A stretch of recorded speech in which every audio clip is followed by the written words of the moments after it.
विजय जी, आपको बहुत बहुत नमस्कार। सन 2024 की शुभकामनाएं। और प्रभु जिस हिसाब से पिछले 3-4 साल से धन की वर्षा कर रहे हैं, वैसी ही वर्षा चलती रहे। धन्यवाद जी। शायद आपके मुंह में बोले घी शक्कर। हाँ, वो तो मैं और आप बम्बई में बैठ के खाएंगे और उसके बाद योग की भी बात करेंगे।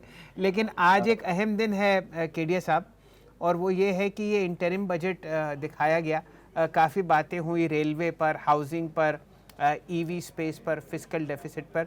एक दो चीज़ें जो आपको पसंद आई हो जिसकी वजह से बाजार आगे बढ़ेगा।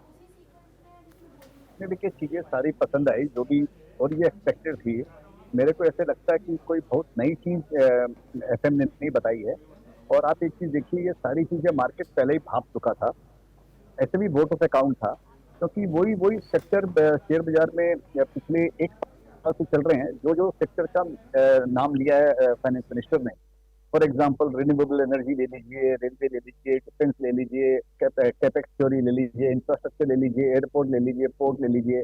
तो ये सारी चीजें ऑलरेडी शेयर बाजार पहले से भाप गया है। तो वो उसी बोलकर उन्हीं सेक्टरों के अंदर में बड़ी तेजी शेयर बाजार के अंदर में चल रही थी। और वही उसी को फाइनेंस मिनिस्टर ने टच किया। तो ये जो सारे सेक्टर हैं, ये आगे भी अच्छा करेंगे, क्योंकि जिधर गवर्नमेंट का फोकस रहता है, जिधर गवर्नमेंट ध्यान देती है, जिधर गवर्नमेंट जरूरत समझती है, उस पर उसको वो ज्यादा थोड़े ध्यान से उन सेक्टरों को देखती है। तो ये सारे सेक्टर जो पहले भी कर रहे थे, ये आगे भी अच्छा करेंगे। वैल्यूएशन घटती बढ़ती रहेगी, वो एक अलग मैटर हो जाता है। और इकोनॉमी अलग मैटर है, और शेयर बाजार की प्राइस घटना बढ़ना अलग मैटर। जी, तो यहाँ से केडिया साहब, बाजार किस तरफ आपको जाता हुआ दिख रहा है? एक जो हर्डल था रास्ते में, वो इंटरिम बजट का, वो समाप्त हुआ। 2024 का जो पहला महीना रहा वो काफ़ी वॉलेटाइल रहा। अब हमारे सामने जो नेशनल इलेक्शंस हैं वो हैं अप्रैल ऑनवर्ड्स। क्या लगता है आपको, बाजार का रुख क्या रहेगा? देखिए, बाजार ऑलरेडी पहले से बहुत बढ़ चुका है। अगर आप इसको कंपैरिजन करेंगे, और जो जिन शेयरों की हम बातें कर रहे हैं, जैसे रेलवे में, डिफेंस में, या कई ऐसे सेक्टर हैं जहाँ पर शेयर दो दो गुना, तीन तीन गुना, चार चार गुना, पांच पांच गुना हो चुके हैं। जी। अभी आप किसी को बोलो कि ये शेयर 20% बढ़ जाएगा, 30% राइज आ जाएगी 1% में, तो बच्चों के जैसी बातें लगती है। लगता है कि ये कोई इन्वेस्टमेंट थोड़ी है। 20%, 30% बढ़ना कोई इन्वेस्टमेंट थोड़ी है। 2 गुना, 3 गुना, 4 गुना होना है।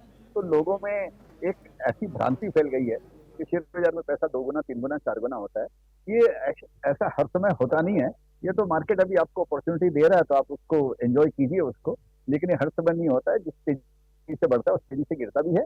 तो मेरा अप्रोच रहेगा कि लॉन्ग टर्म अगर आप बात करें 5-10 साल, तो ये सारे सेक्टर अच्छे करने वाले हैं। और अगर इमीडिएटली शॉर्ट टर्म की बात करें, तो मेरे को लगता है थोड़ा सा कॉशियस अप्रोच मार्केट में रखना चाहिए। कोई भी शेयर लेने के पहले ये समझ लेना चाहिए कि बिना कोई बात के, बिना कोई सिग्नल के, बिना कोई इंडिकेशन के, ये 20-25% कभी भी गिर सकता है। ऐसा समझ के करना चाहिए। जी। Vijay sir, good afternoon. Sakshi this side. Good to have you with us on the budget day. And now you can help us really understand in terms of sectors that are likely to benefit. आज की speech में बहुत सारे sectors का जिक्र हुआ, solar rooftop panels का जिक्र हुआ, ईवी को बढ़ाने का और ईवी मैन्युफैक्चरिंग और इंफ्रास्ट्रक्चर को बढ़ाने का जिक्र हुआ, रेलवेज़ में बढ़ोतरी करने की बातचीत हुई है, अफोर्डेबल हाउसिंग की बातचीत हुई है, नई स्कीम यहाँ पर लॉन्च की जाएगी। कौन से सेक्टर्स आपको लगता है कि सबसे ज़्यादा फ्लेवर में रहने वाले हैं? बहुत से सेक्टर्स ने तो ऑलरेडी बहुत आउट परफॉर्म कर लिया है। कई बार तो ऐसे बात करते हैं कि लोग वैल्यूएशंस बहुत ही ज़्यादा ऊपर हो चुके हैं कि अब तो बस वेट कर रहे हैं कि कब गिरेगा तब जाके एंट्री लें। लेकिन अब आपके पसंद से कौन से सेक्टर्स में आप पैसा लगाना चाहेंगे सर? देखिए, मैं तो अभी इस रेट पे नया पैसा नहीं लगाना चाहूंगा। मेरे पास में है भी नहीं। मैं ऑलरेडी इन्वेस्टेड हूँ। और अगर होगा भी तो मैं बहुत कॉशियस रहूंगा। मैं मार्केट के हिसाब से पैसा नहीं लगाऊंगा। मार्केट में जब यूफोरिया होता है, और कुछ पॉकेट्स में जरूर यूफोरिया है, तो मैं उसमें नहीं लगाना चाहूंगा पैसा। और तो मेरे पास पैसा है भी नहीं, जैसा मैंने बताया।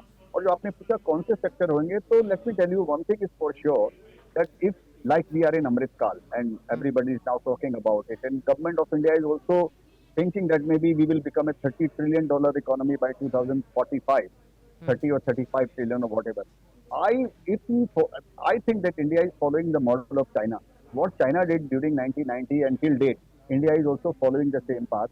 And without infrastructure, Indian economy or any economy in the world in the present era cannot multiply, cannot become a 30-35 trillion economy.